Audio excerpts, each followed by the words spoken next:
Hello. This is my presentation on the impacts of stress on people's perceptions of emotion regulation. So there's going to be six sections in this presentation. As you can see here, abstract and introduction, stress and emotion regulation and efficacy, stress bias regarding emotion regulation strategies, social and interpersonal perceptions, clinic and applied implications, and conclusion and future direction. So to start, here's the abstract slash introduction of the paper. So basically, emotion regulation, right? Emotional regulation is our ability to recognize our emotions, decide what to do with them, and manage how they're expressed in general. It's not just automatic, it depends a lot on our conscious awareness of what we're feeling. And it's also vital for well-being because it shapes both how we experience emotions and how we express them outwardly. It covers things like the type of emotion, how strong it is, when it occurs, and even how we show it. Perceptions of a key part of this is our perception of emotion regulation, basically how aware we are of our strategies and how to evaluate their effectiveness. There's also the concept of meta mood, which is the ability to think about our mood and how it connects to our thoughts. And this kind of awareness is really crucial for making decisions and managing emotions effectively. And the big thing, stress as a key factor. One of the biggest influences on this process is stress. When we're stressed, it doesn't just affect how we feel in the moment, it changes how aware we are of our emotions and how much control we think we have over them.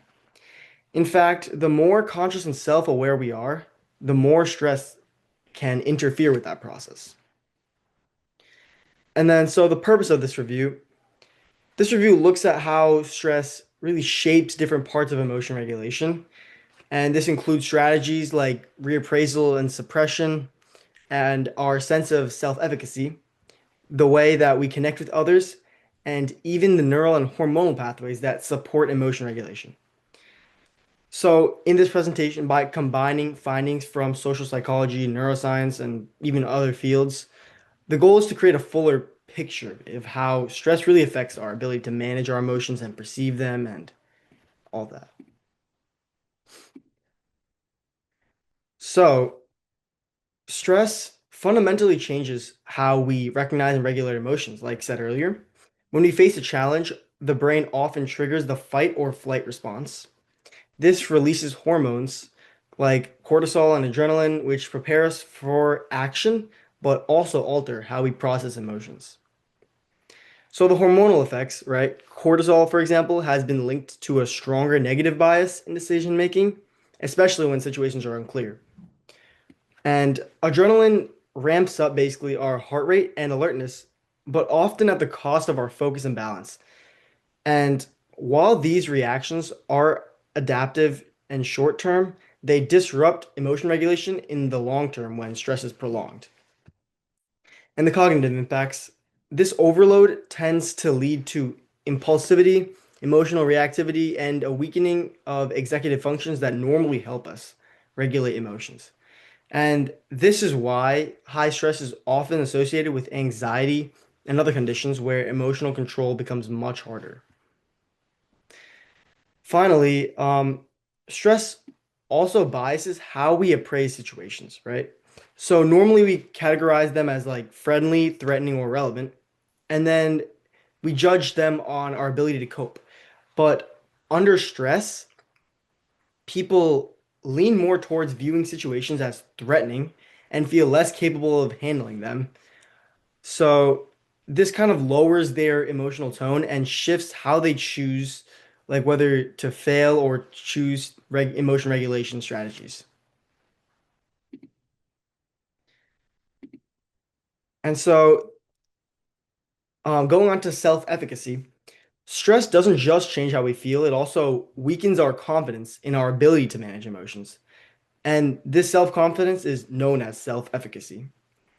One study using the cold pressor test found that stress participants were actually less effective at using reappraisal and even reported less fear reduction, so more fear, showing how stress undermines these emotion regulation strategies. And then moving on to how it actually affects our working memory, and our executive function. So on a more biological or neurological level, stress interferes with these executive functions like working memory and cognitive flexibility. And so the prefrontal cortex in our brain, which supports these processes, is also highly sensitive to its neurochemical environment. When stress increases levels of neurotransmitters like monoamines and hormones like um, glucocorticoids, the result is weaker working memory and a stronger emotional signaling from the amygdala, which is another part of your brain. And this shift strengthens the amygdala's influence, making emotional reactions much more intense. And then, while this might be adaptive in short-term cases and seem like it increases focus and all that, the downside is like really fast, rapid switching between emotional states, which creates a lot of instability and kind of undermines the emotion regulation that we normally go through. So, trait stress and strategies. Some people naturally carry higher stress, meaning that stress is more ingrained in their personality. And research shows that they often rely on less effective strategies like suppression, which is pushing away unwanted emotions, or rumination, which is dwelling on negative thoughts. And these strategies aren't totally dysfunctional, but they're linked with a lot of negative outcomes, and people who use them often rate themselves as less emotionally resilient.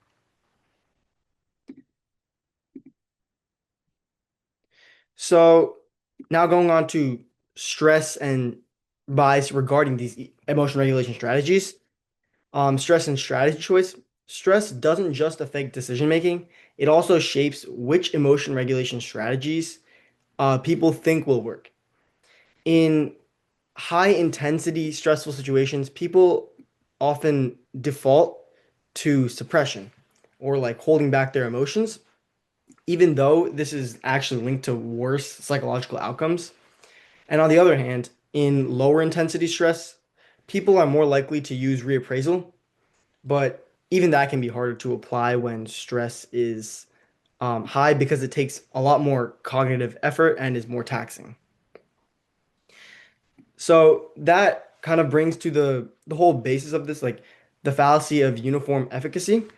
So this is one of the most important ideas. It means that no single emotion regulation strategy works equally well for every person in every situation.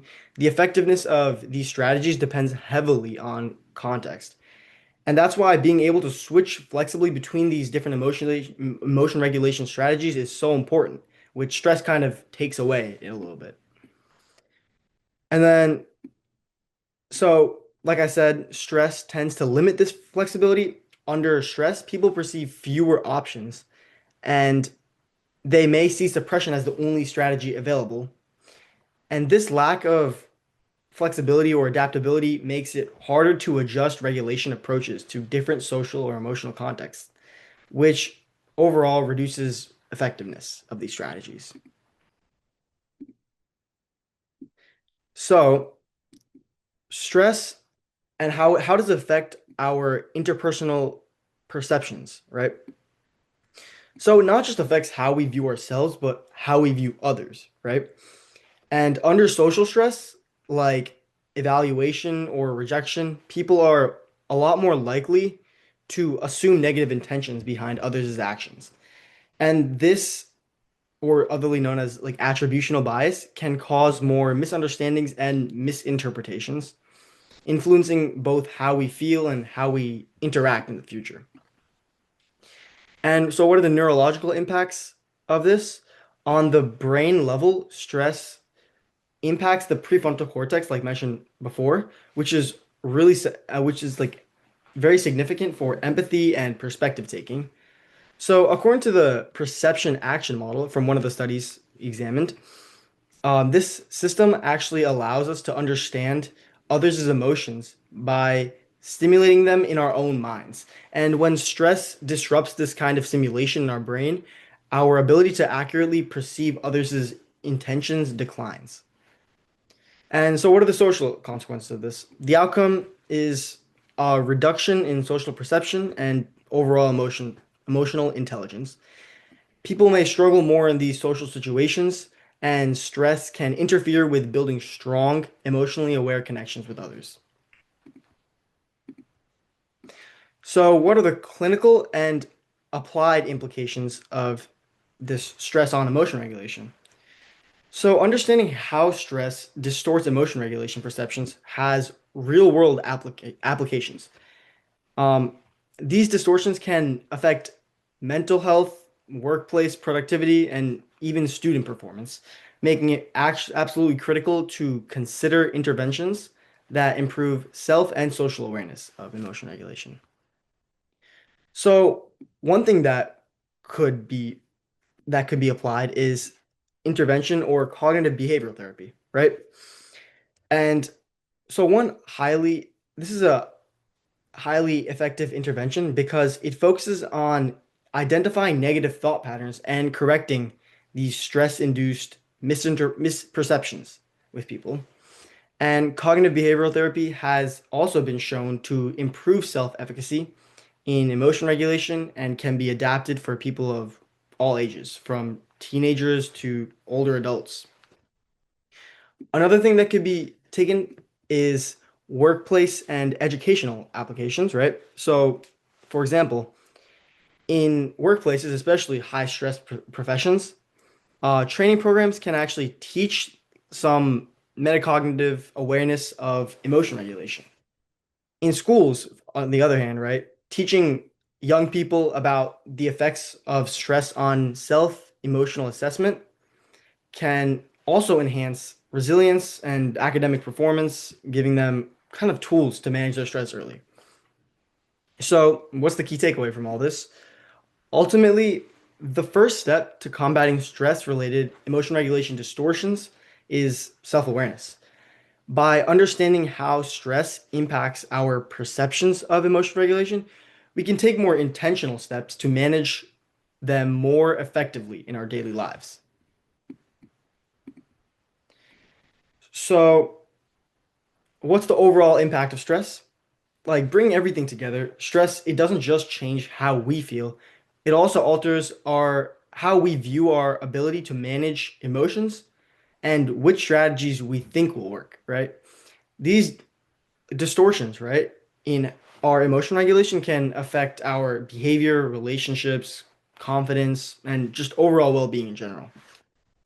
So, some future research directions, I think future studies should look at the long-term effects of stress on emotion regulation and especially its perception, because as covered just now, this perceptions can really have a huge consequence on people's lives and especially over a long term, which is why it's also important to examine individual differences based on personality because not everyone's different. So, based on personality, context, circumstances, and as well as explore these interventions that can separate like physiological stress from actual cognitive judgments. And so, what are the practical implications? Like, even just understanding these dynamics can make a huge difference. It can inform clinical measures and interventions, ultimately, just supporting better emotional well being across populations. Thank you.